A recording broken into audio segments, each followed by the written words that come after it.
welcome to my brass catcher.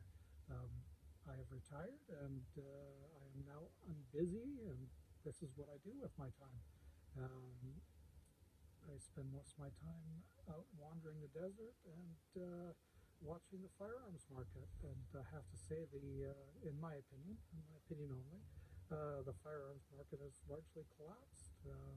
If you have a collectible firearm, the dollar, the numerical value that they're selling for these days seems to be, 50, 75% maybe of what they were a few years ago. When you couple that with the purchasing power of the dollar, which has collapsed, most Western currencies have also collapsed in purchasing power.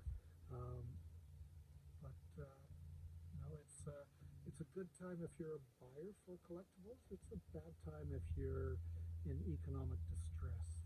Um, you know, um, Here I have an Arms Corps FAL. A few years ago, they were about $3,000, maybe a little bit more. You'd be lucky if you saw closer to 4,000. But I watched one on Gunbroker yesterday sell for 1,800. And when you combine that with the loss in purchasing power of the dollar, you're looking at 1/3 of the value it was. So that's where we're at. The world economy sucks. Great if you're a buyer. Very bad if you're a seller or in economic distress of some sort. But if you can just hold on to your items and wait for 30 or 40 more years, I think you're probably good to go. There are some collectibles out there that will lose value over time as people become less interested. Like World War II items are largely fading into history. There are high-end Civil War collectors, but I hardly ever run into those people. But they're still out there, and they think that their stuff is as valuable as it was in the 1960s. But after about 100 years, people tend to move on to what was relevant 20 years earlier, and now they have purchasing power. So I can't even say what the collector's market would be for stuff in the early 2000s.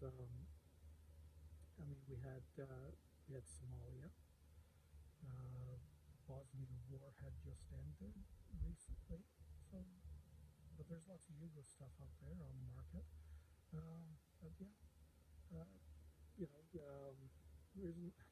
there's not a whole lot of opposition side equipment from the global war on terror out on the markets, and that doesn't seem to drive any demand that I've seen. I'd love to hear other people's opinions, but here I am mid-morning talking about the economy and shooting, and up until a couple months ago, you'd hear people out here with their Glock switches, mag dumping, and their forced reset triggers, mag dumping.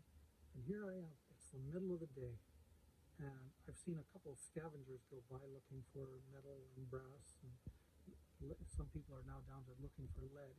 But I've been the only one out shooting, and for the Arizona desert, in a common place to come, this is a really rare event. So I'll get back to shooting and get off my rant about the economy, and hopefully I'll be back into making videos for interesting stuff in Arizona these days. So, cheers. This is a DSA RPD. If you don't have one of these, you're really missing out. They're great fun to shoot. People have done lots of videos on them over the years. The trigger is terrible, absolutely terrible, and you can pull the trigger faster than it can reset. So that causes you to slow down your shooting. But it's, like I said, it's a lot of fun. The only problem is if you have bad teeth, you probably don't want to shoot it because it's going to knock them out. The recoil's so terrible. So terrible trigger, terrible recoil. But it's really fun.